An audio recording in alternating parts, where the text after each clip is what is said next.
Halo cuy, Assalamualaikum warahmatullahi wabarakatuh. Oke, di video kali ini saya akan membahas soal-soal terkait pengetahuan kuantitatif. Ini adalah kumpulan soal SNBT, yaitu di part yang pertama seperti itu. Nah, jangan lupa teman-teman untuk klik tombol subscribe-nya, dan jangan lupa untuk klik like, share, dan komen, gitu ya, dan share juga ke teman-teman kalian. Seperti itu. Nah, di sini nanti kita akan membahas kedepannya channel tentang SNBT ya, terkait pengetahuan kuantitatif, penalaran umum, terus penalaran matematika, seperti itu, dan lain-lain sebagainya. Oke, langsung saja ke soal yang pertama. Nah, teman-teman, kalau nanti menghendaki untuk bimbel secara mandiri ataupun kelompok, nanti bisa DM lewat IG-nya Wahid Wahyudi. Seperti itu. Soal yang pertama, jika X, Y, dan Z merupakan bilangan positif dengan X kali Y sama dengan 24, X kali Z sama dengan 48, dan Y kali Z sama dengan 72. Pernyataan di bawah ini yang benar adalah, nah, kita bisa menggunakan, kalau seperti ini, cara yang pertama gitu ya, kita bisa menggunakan permisalan.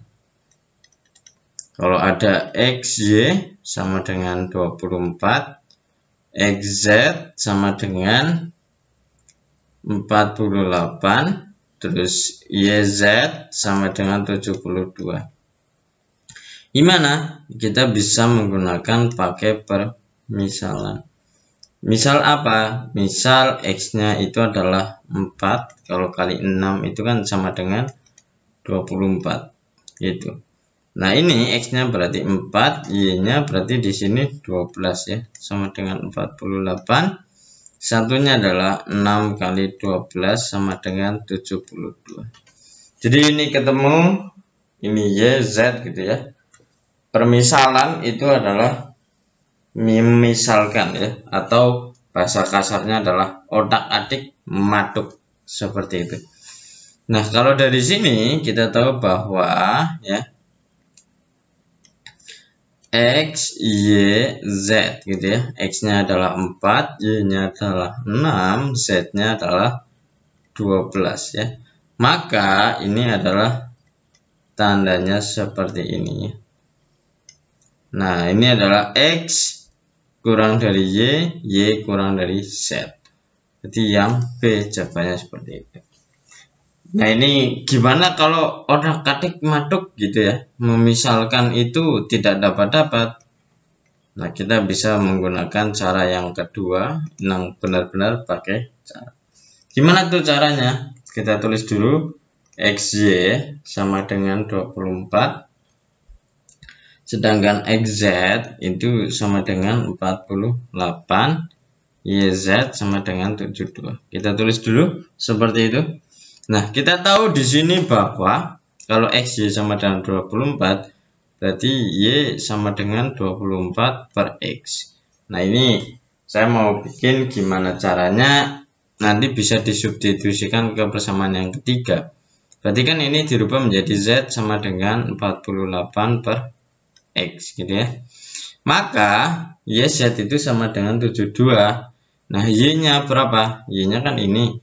Y itu 24 per X ya. Dikalikan dengan Z. Z-nya adalah ini, yaitu 48 per X sama dengan 72.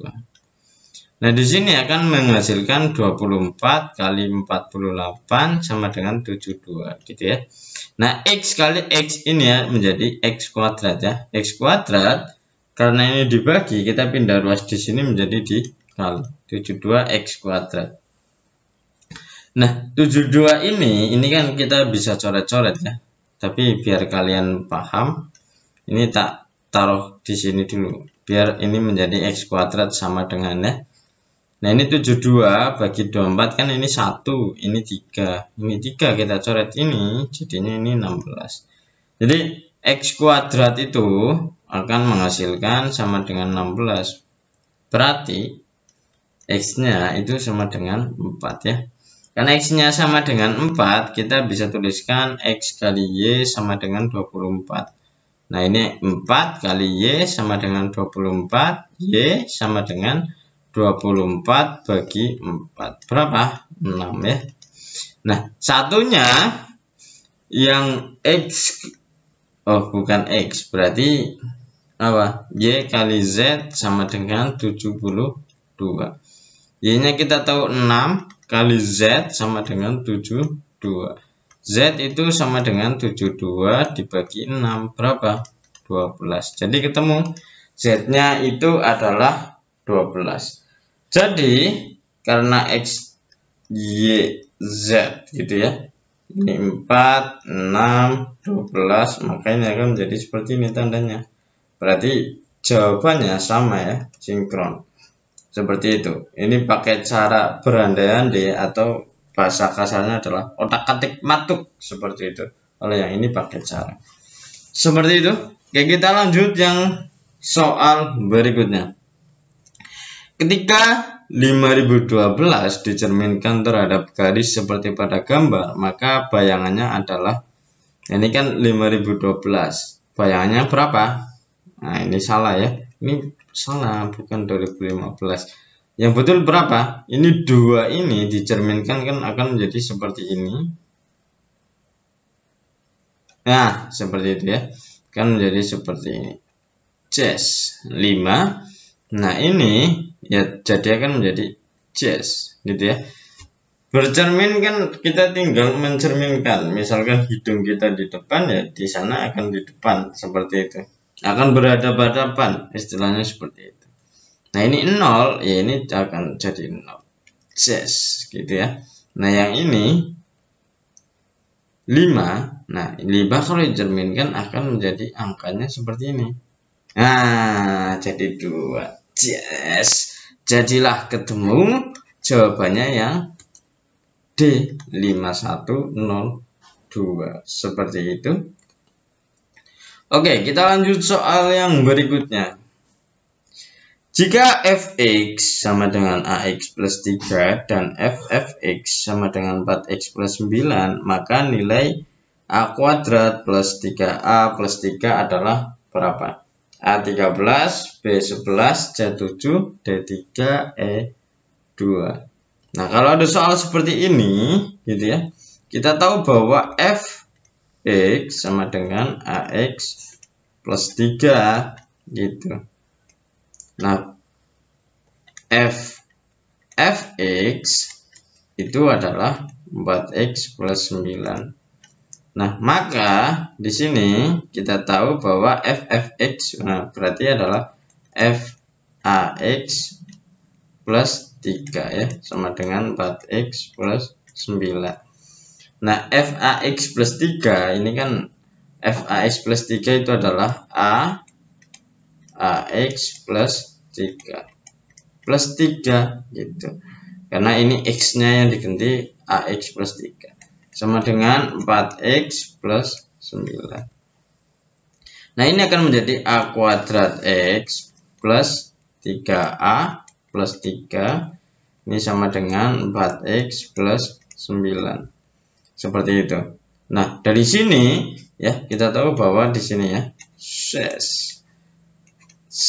Nah, ini a kuadrat x sama dengan 4x. Nah, berarti A-nya berapa? Nah, di sini kan kita tahu bahwa ini sama dengan ini ya. Berarti A kuadrat sama dengan 4. Sehingga A-nya itu kita bisa jadikan adalah A-nya plus minus 2. Itu. A sama dengan plus minus 2. Karena A plus minus 2 kita masih kurang mantap. Kurang mantap gimana? Ya kurang lah. Kenapa? Karena hanya itu negatif atau positif. Nah, kita bisa pakai cara selanjutnya yang ini ya, konstantanya kita cari. Ini kan konstanta. Berarti 3A plus 3 sama dengan 9. Ini 3A sama dengan 9 min 3 berapa? 3A sama dengan 6. A-nya ya 2 ya. Berarti jawabannya A-nya positif. Karena A-nya positif berarti A kuadrat plus 2A 3A plus 3 ini ya. Sama dengan berapa? Ya sama dengan 2 kuadrat plus 3 kali 2 plus 3. 4 plus 6 plus 3 sama dengan 13. Gitu, jadi jawabannya 13 yang A ya. Seperti itu. Oke, kita lanjut soal yang berikutnya. Jika 18 A, B, C, D, E, F, G, min 6 merupakan barisan aritmetika, maka B min D plus F sama dengan berapa? Nah, di sini ada A24, B16, C12, D6, E3. Yang namanya barisan aritmatika itu barisannya nanti antara ditambah atau dikurangi gitu ya, identiknya. Jadi 18 ke sini bisa jadi ditambah, berarti menjadi misal ditambah 2, jadi 18 terus 20 terus 22 dan seterusnya ya. Kalau dikurangi misal kurangi 2 berarti 18 kurangi 2 16, 14 gitu ya. Seperti itu. Nah, karena di sini angkanya besar, di sini negatif. Nah, kan menurun aritmatikanya. Berarti kita ambil yang negatif. Seperti itu. Nah, selanjutnya kita tahu bahwa di sini kita tuliskan 18 A, B, C, D, E, F, G, min 6. Begitu. Nah, di sini kan ini loncatnya 1, 2, 3, 4, 5, 6, 7, 8. Nah, selanjutnya 18 ke min 6 itu adalah kita membutuhkan jarak berapa? Jaraknya adalah 24 ya. Karena jaraknya 24 dan ininya ada 8 lubang, berarti kita harus bagi menjadi 8 lubang. 24 dibagi 8 berapa? 3 lubang. Seperti itu. Karena ini 3 lubang, berarti sehingga ini akan menjadi dikurangi 3 ya ke sana. Jadi 18 terus berapa? 15 terus 12 9 6 3 0 gitu ya. Min 3 terus min 6 seperti itu. Nah, sehingga di sini ada soal adalah B min D plus F gitu. Nah, B min D plus F seperti itu menjadi sama dengan 12 ini ya. 12 min berapa? Min 6 plus 0. Hasilnya adalah sama dengan 6. Jawabannya adalah 6. Berarti yang mana? Yang D, yang 6. Oke, seperti itu. Ya, itu adalah soal kuantitatif. Jangan lupa untuk klik tombol subscribe-nya, dan teman-teman kalau ada kesulitan soal bisa DM lewat IG. Bisa di situ kasih soalnya, nanti kalau ada beberapa soal ya minimal 5 lah, nanti kita bisa bahas bersama-sama di YouTube gitu ya. Dan teman-teman kalau membutuhkan bimbingan belajar, teman-teman bisa ketuk lewat DM IG. Ya, sampai jumpa untuk part yang berikutnya, part 2, 3 dan seterusnya. Oke, thank you.